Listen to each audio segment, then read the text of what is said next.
All right, everybody. Good morning. Happy Monday.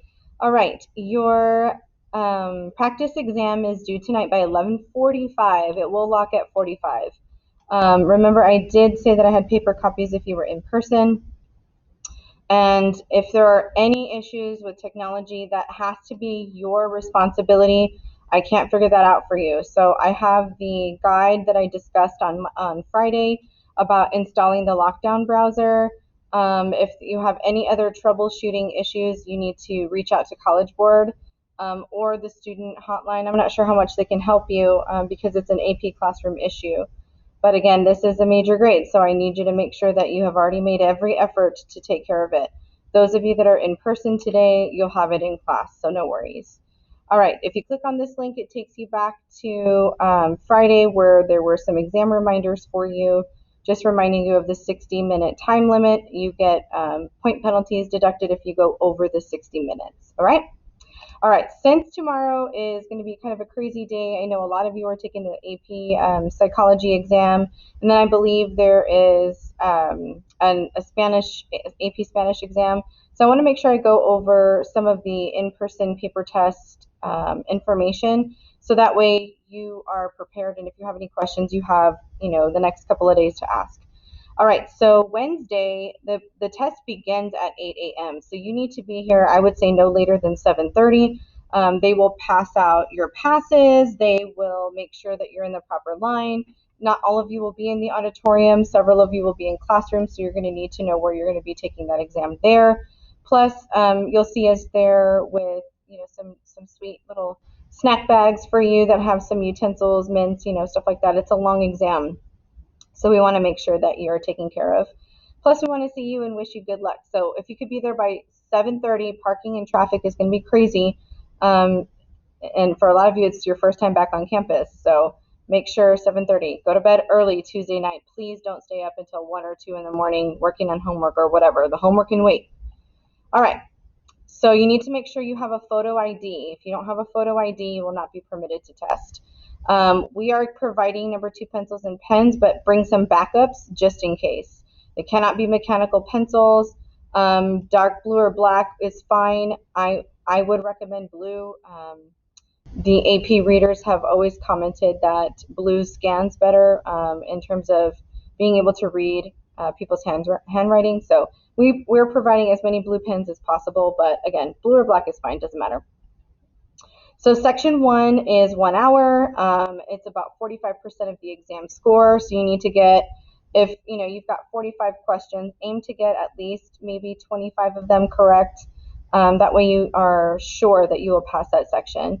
You have 23 to 25 reading questions, and these will be rhetorical analysis. Then you have 20 to 22-ish, depending, writing questions that ask students to read like a writer. So those are like the revising and stylistic ones, and they consider like things like thesis statements and revisions. So on the paper and pencil exam, the reading sets appear in that way. So it's reading, reading, writing, writing, writing. So however you want to take it, if you want to take it from start to finish, or if you want to kind of bounce around in the multiple choice, it doesn't matter. But 45 questions is what you'll have, okay? All of the questions in each set appear consecutively. So in reading 1, once those passages are done in that first reading, that's it. There's not going to be any other questions down the road about that particular passage. So I just want to make sure that that was clear. So in section 2, this is the essay section. There are 3 FRQs, okay, and you have 2 hours and 15 minutes. It does include a 15-minute reading period, and your proctor will tell you when that 15-minute period is over. They don't tell you like you're done and you can't do it. They'll just say it is advised that you move forward into writing the FRQ. Like the reading period is over, it is advised that you move on, which is why the synthesis question will be first. Okay, I think everybody needs to do the synthesis question first, period, just so that way you can. That's the most tedious. That's the ones that's going to take the longest amount of time. So then the other 2 essays are going to go rhetorical analysis and then argument. If I'm going to be honest, I think that's the perfect way to go. I think that's the perfect order in terms of your stamina and in terms of having to analyze the text, because they take a little bit longer. You can write a solid argument essay in under 40 minutes, okay? So that being said, I want to make sure that you understand that this is all for the paper and pencil exam. This is not for the digital exam. We have not really been given clarification on that yet. So remember the strategy I talked to you about pre-writing. This will work for every single essay. It's that 3-2-1 kind of thing. It's that inverted pyramid. You start with your sources, or you start with your examples or your evidence, right? So for synthesis, you want to start with the sources. Which sources are you going to use? Briefly paraphrase, like what is the main point that you want to make sure you're discussing in each of those sources?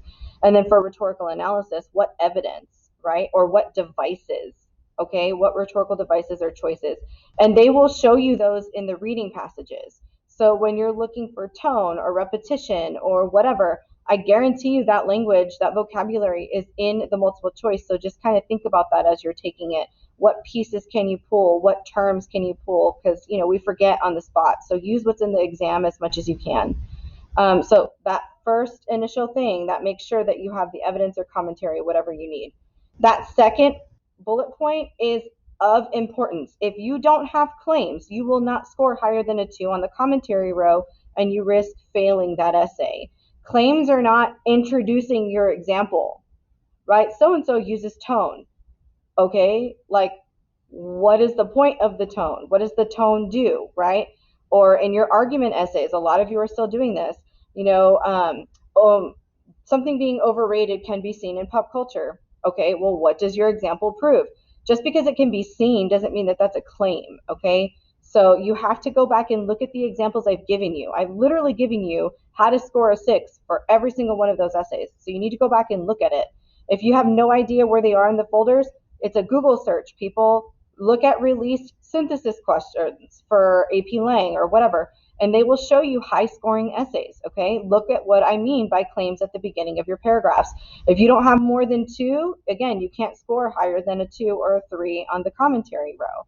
So claims are of importance. You need to draft those out first, okay? So once you have your sources and you have exactly kind of what you want to prove, the points you want to make, then you can give me a defensible thesis. So I think for synthesis and for rhetorical analysis, the majority of us get that. But argument, I still have people saying, I agree with so-and-so's assertion. Nobody cares about your opinion. We care about the argument, okay? Whether you agree or not is irrelevant. It really is, and I need to be very, very direct about that. So no opinions, be assertive, okay? And then again, don't just repeat. So-and-so's assertion is correct. Why? What's the point? What is, how are you moving that conversation forward? How do the examples that you have chosen show or demonstrate your assertion, right? What observations that you make? And so I'm a little nervous about those argument essays, especially as I've been scoring them. They're a little bit struggling on the thesis and the claims range. So when you get to that, you're going to be pretty gassed out. You're going to be pretty tired. So if nothing else, you need to make sure you have claims, and you need to make sure your thesis is defensible. What reasons? Okay, what are your reasons for whatever assertion you're making? So that's what I wanted to make sure that we understood. Okay, those were my last minute reminders. Pre-write the same way. Make sure you have that, the top section, the middle section. So it's literally 3-2-1.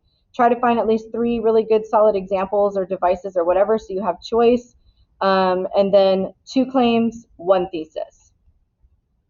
All right, so your attendance question for today, for those of you that are not on campus or not on Zoom, after going through all of this, I want you to just talk to me about your progress, okay, especially in terms of preparation for this AP Lang exam. What strengths do you have, okay? What do you feel most confident in? And where do you think you've seen the most growth? These are confidential, they're just to me, but I do want to make sure that, if you have concerns, that we can address them, if at all possible, prior to Wednesday. If you are choosing to not take the exam this year for whatever reason, okay, then I think for you need to describe what areas or skills have you improved the most this year. So you're going to be seniors next year. What skills have you attained from taking an AP class, regardless of, I guess, taking the exam or not, that you feel will be beneficial to you next year as a senior? Okay, remember, they need to be submitted before midnight in order for you to earn attendance credit for today. Okay, all right. If you have questions regarding the lockdown browser or whatever, please do not be emailing me after like 5 o'clock, because I can't do anything for you. I really can't, and you're gonna have to figure that out. So it's a major grade. I would make sure that you have tested it now because today's the last day. It's the last minute, right? I did emphasize last week, test out the tech issues. Make sure that you can actually access something so that way we can make arrangements should something have happened, okay? All right, I'm proud of you guys. If you guys are taking exams tomorrow and I won't see you, I wish you all the best. You're ready, you're prepared. Make sure you look for us on Wednesday morning so that way we can give you a little gift and give you a little bit of encouragement. All right, have a great day, everybody. We'll see you soon. Take care.